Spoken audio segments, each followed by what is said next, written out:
community frames and how we can reframe their thinking.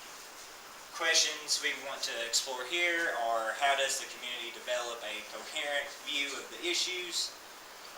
Who in the community actually articulates them? Who's taken serious? And then lastly, if leadership is a process, just in general, then we must examine how leadership unfolds over time, rather than like a little snapshot of like success or failure. We got to actually see how it can build up from the grassroots to actually like implication. So next, they do actually suggest a new approach, and I don't know, it kind of struck me as odd in a way because like what they said is they're interested in the work of leadership theorists who recognize that as members of society or community that we together construct our social world. So in that terms, leadership, that leadership theory is called constructionist. So what that kind of does is it invites us to see the value of learning about leadership by focusing on that process, rather than focusing exclusively on the traits, behaviors, and relationships of those, like in the past 50 years. So they give us 4 main ways to do this, and they're pretty simple, honestly. So like first, we have to identify some starting point for our research, where we want to go, what we want to do. We have to do that first. Then we have to initiate these agreed actions and actually observe and record their outcomes. Like, I know this is like rocket science. So next, they got to fully engage with their experience. They may develop an openness to what's occurring in their environment, but it also allows them to bracket off their prior beliefs and preconceptions and actually experience a new way. And lastly, they have to return to the original theory and research proposition in light of the experience that they just fully engaged in. Then they have to modify it, reformulate it, and either reject them or adopt new propositions to be tested again. And it's just a big cycle of action. And, I mean, like they said, we really haven't had much to work with in the past 50 years, and I don't know, it's kind of sad to see where leadership is, I guess. But yeah, I mean, we're making a new program, so we're innovating it, I guess. So Jacob, questions Yeah. for Jacob before you sit down. So this was a reading, tell me the title of it again. It's Perspectives. Perspectives on Leadership. Yeah. And this is a reading that everybody should have read because it's posted on the calendar and it's an assignment from about 2-3 weeks ago.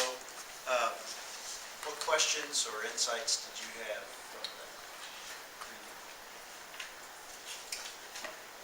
I like the point that it says that we all carry around mental models of leadership, like just the idea that we all have a different idea of what leadership looks like. And I really enjoy this major because I don't think we've, like, it's hilarious because I've had 6 or 7 different classes where we've sat down and talked about what is leadership. It's not everything. What is leadership? And no one can ever come to a consensus of what leadership is, because we do all have like such a diverse understanding of leadership and have so many different ideas of what we want to do with leadership and what we can do with leadership. And so I just think it's really neat that like. So you see like the traditional norm breaking. Mm-hmm.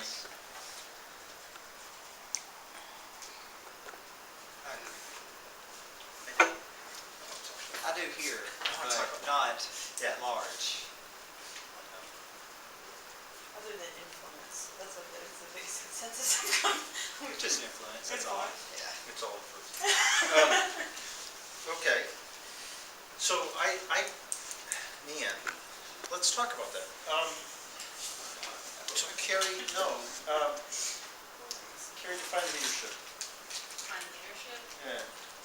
I think leadership is like a combination of being able to take what a group's kind of needs and wants are and navigating it while also empowering them. I love that. And so in a way, that aligns really close with the sense making. So Hannah, how would you define it or describe leadership? She really hit it on the head. I just think of it as just empowering people to work together to reach your one common goal. That's one of the main things that I think leadership is on a very basic level. I like it. And I know they're a little different, and I know it's not a definitive answer, but leadership, as it started out, was all about leaders. It's about characters. It's about the white guy, the adult male, old male, rich guy. Because it was all positional related, typically, and they had some kind of formal authority. And so that was, or some kind of appointment or role. And so that was often how leadership was thought about. The feminist movement started changing it. People started throwing stones at it. Right. It's not just about that. And so, and situations would dictate that doesn't hold up all the time, that's what leadership looks like. So they also started looking at followership. And the thing about followership is that you could say, Jacob could be a very directive leadership and basically say, I need everybody to do this, this, this, this, and this, and we're going to do it this way. And some of the group would say, awesome, it's just what we need. I love that instruction, I love that direction, I love this vision. Here we go. He's created a base of followers. And others would say, he's messed in the head, there's no way. He's going in the wrong direction, that's not what we need now. And I resent that he's telling me what to do and doesn't care about my background, my personality, my understanding of the world, my resources. He's just telling us what to do. And so you've got the same action from the leader that gains followership from some and alienates others. So what he was just sharing, though, is something entirely new. And that's kind of a shared sense-making. And that's what your activity was about, that's what Zane's activity was about, is how do you create this shared sense of understanding? And so leadership becomes this kind of influence relationship. It's not about being a leader, it's not about being a follower, it's not about saying the right things, it's about facilitating this shared understanding of what does this mean to you, what options are available for you, what are your priorities, what are your needs within a situation, and how do we start to move about some of these very wicked issues in a way that is respectful of your situation and needs in the situation and in this group and in this society and my situation and needs in this situation. And so from that perspective, leadership is an influence relationship between collaborators trying to bring about real change in a way that is mutually beneficial to all those participants. So, having just said that, and that's what leadership is, great. And then, Evan's going to look at it and say, yeah, but I'm looking at Paris, and I don't see that happen. I think we need to take divisive action now. It's not the leadership. We can't all sit around and figure out their interests and our interests when their interests are, I want to kill you. Because I don't like you and you're very different than me. And so what does leadership look like in that situation or in that? And so that's where this gets eternally cloudy and is churned up. But that sense-making, I think, still holds true. That the long-term, any kind of sustainable response that's going to be able to have all parties move forward requires that approach to continuous understanding. And that doesn't just happen. And there are skills that you need to be able to effectively do that, to be able to diplomatically bring folks together and start to listen and enable them to feel like they're in a situation where they can share, be listened to, be heard, and have their interests respected. Sometimes. But that's a challenge because that's what Kerry just did with Iran, and came back and he said, we have a negotiated agreement.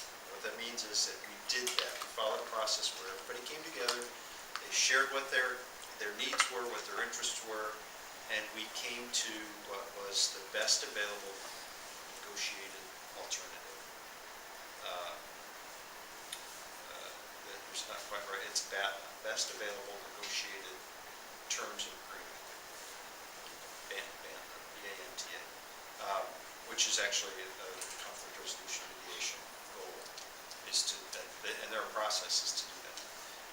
And he brought it back, and several people looked at it and said, it's not good enough because it doesn't meet our interests.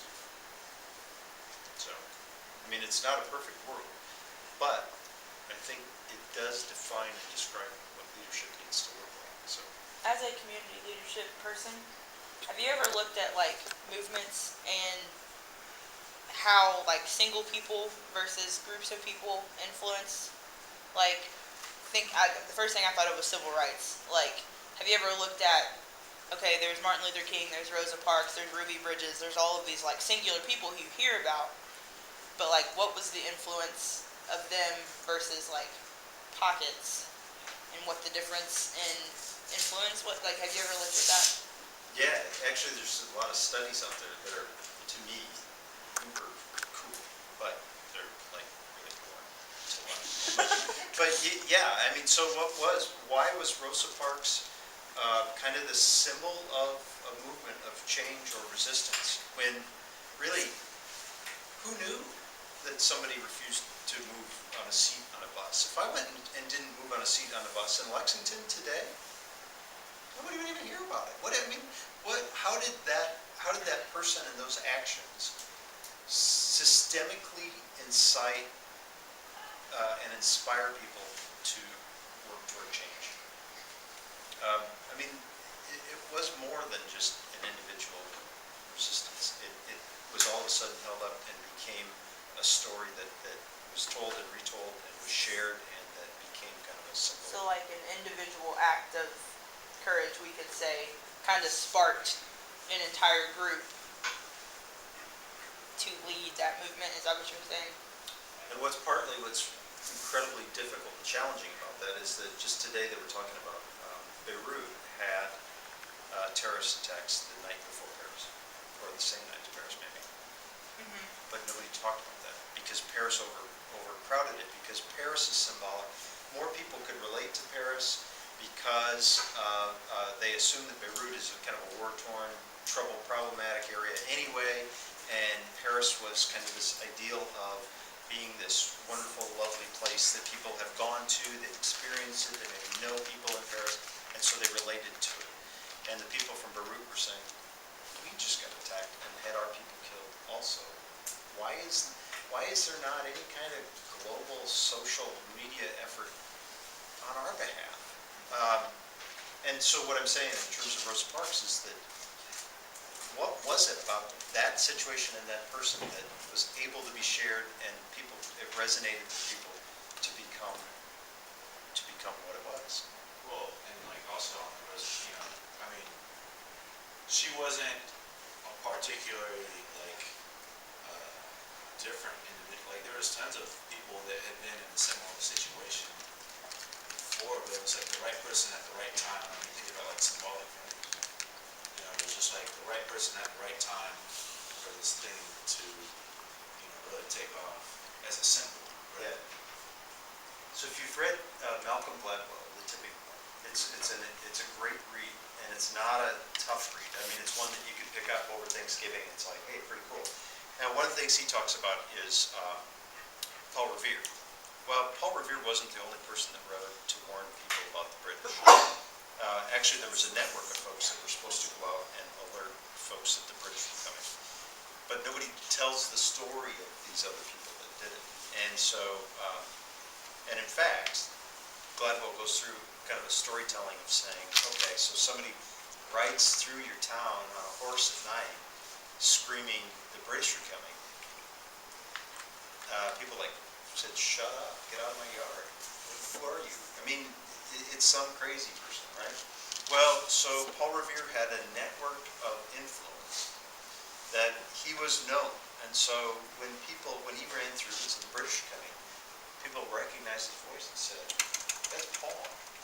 Oh my God, we gotta mobilize. It's time. I mean, we're in trouble.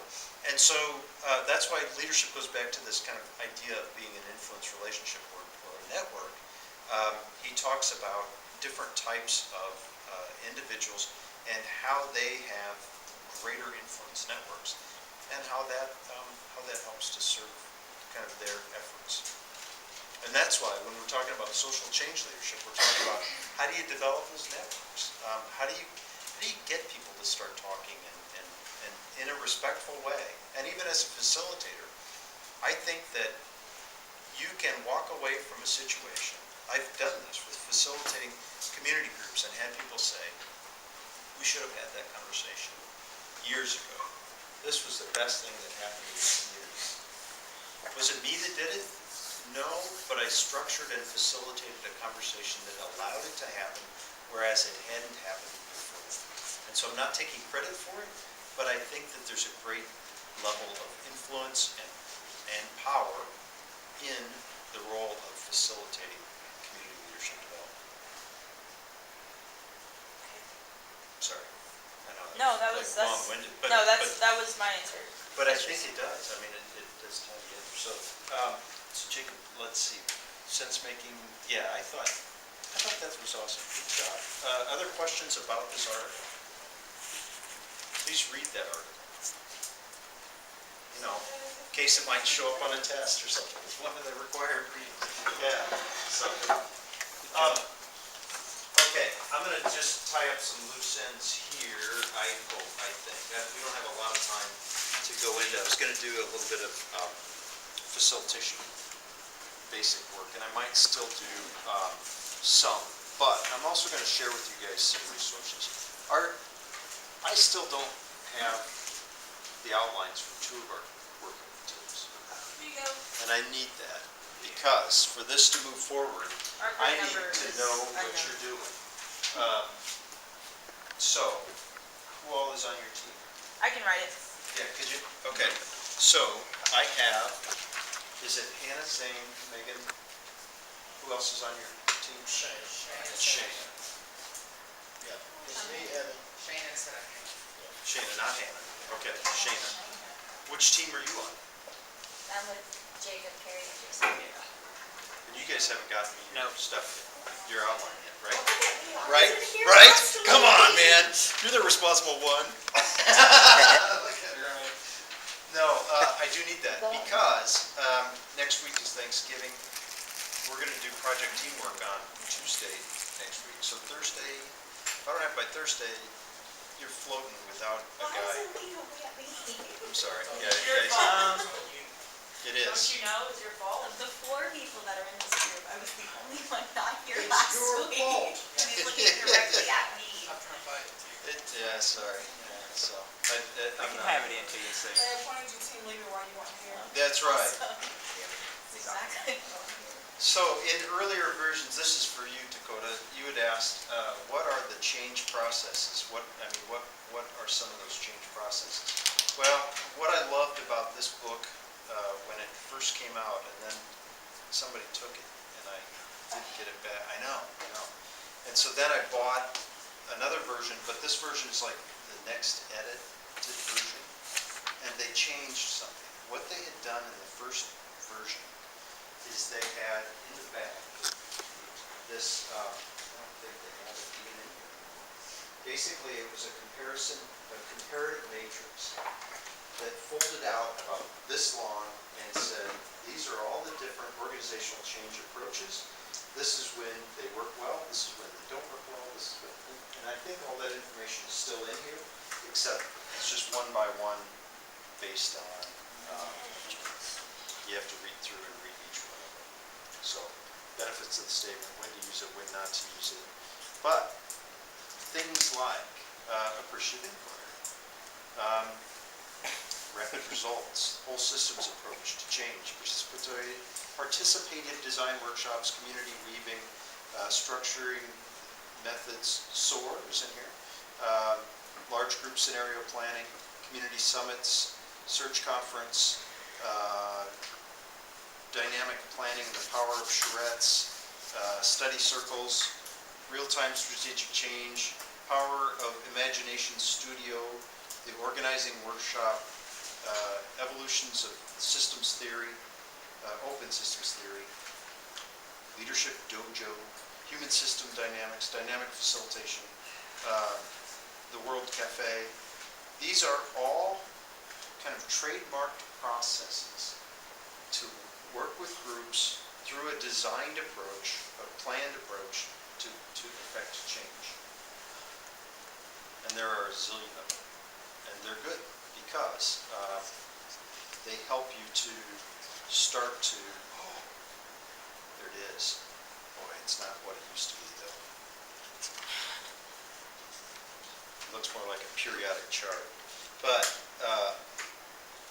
they go through all the different approaches, the events, the prep, the cycle, the when it's used, when it isn't used, how big of a group it is, how long it takes. Can you PDF that for us? And Like so scan it's it only, it's a and- couple pages or long it's now, like- but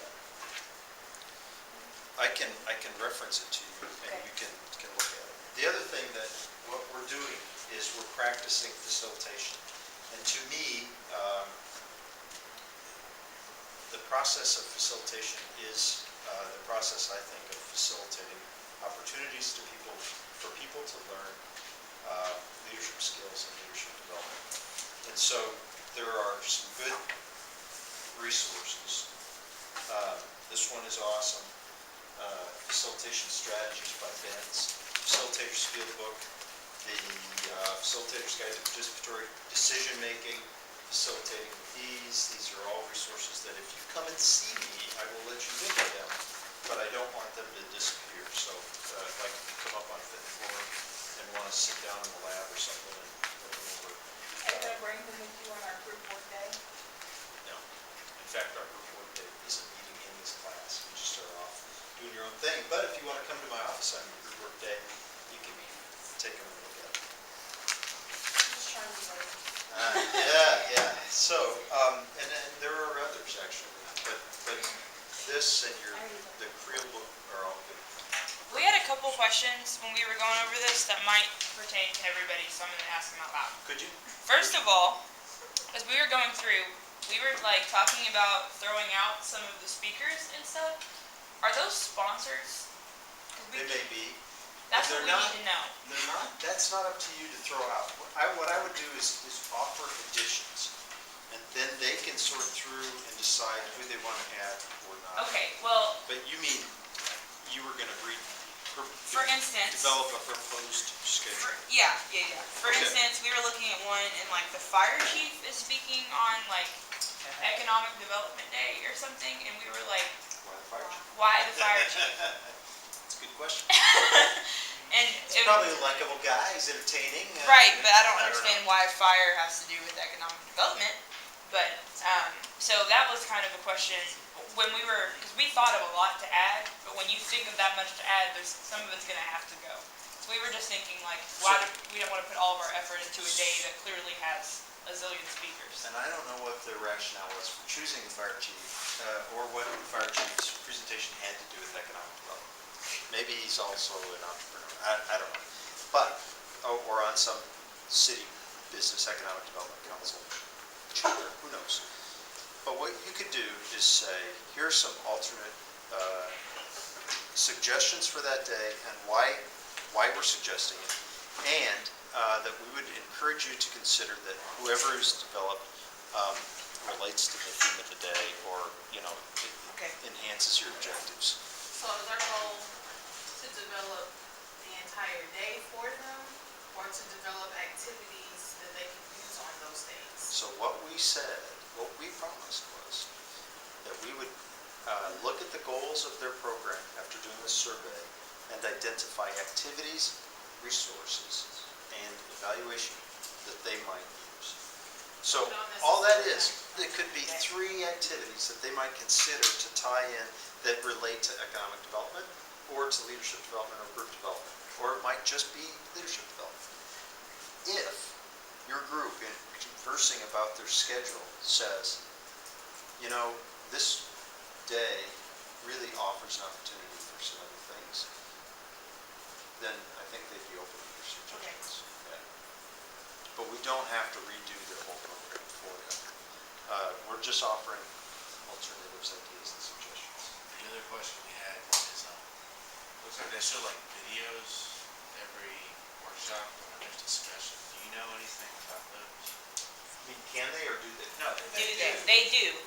We're trying to figure out, They like, do. What- is this an okay. essential, because like, again, we're thinking of extra options, So what, but they would be replacing videos. they would, and they want to. Okay. So John Maxwell, do you guys know John Maxwell? Yeah, he's So it's a lot of stuff like that. Fab, great, okay, so he did some, a series of videos, I think, in the 80s or 90s. He is good, he's entertaining. He's a business leader. He's not a community development leader. What they're saying is, we've done it, we've used it, that's our leadership piece. That's all the So leadership piece they're is. all John John Maxwell. Maxwell videos. That's it. Because, Okay. like, for example, It's a series that John Maxwell did, and they watch a video. That was their leadership okay, development. so would this be a good, like, for Economic Development Day, we've talked about replacing the video with the discussion on how to bring businesses specifically to, like, have somebody who knows what they're talking about come in and talk about how do you bring business to this county? Would that be an okay suggestion? Yeah, Okay, yeah, and if you Alright. even wanted to ask and follow it up a little bit, we could identify the SBDC representative in that area. okay, I mean, the Small Business Development Center or state economic development person, we could even give them names and connections. okay. That, we just want to make sure we were on the right track with, Yeah. because And I it looks think like that we're probably, right now, thinking more work than we actually have to do. Yeah, you don't have to redo the whole program. We're offering, which is nice. I mean, there's some good suggestions, but that's why I also want to see it and temper it a little bit. The emails that I've received from them so far is that she sent it out and asked people if they would be available to meet on the 10th to hear this. And the ideas were, hey, we'd be crazy not to listen to see what ideas the university has. So we're not replacing their program. We're giving them some ideas to enhance what they're already doing. And that's kind of how they're looking at it, is they may take some and they may not. So now, if you are so inspired to say, wow, I see how all these pieces fit together, and I can help you day by day piece it together and sequence it, great. That's You want to awesome. give me a job? But it's, Probably yeah, just exactly. but we didn't promise that, and they're not asking for that, so Our leadership is not going to step up. there you go. Okay, great. Other questions? Awesome. See you guys on Thursday. Have a good evening. Our team really quick.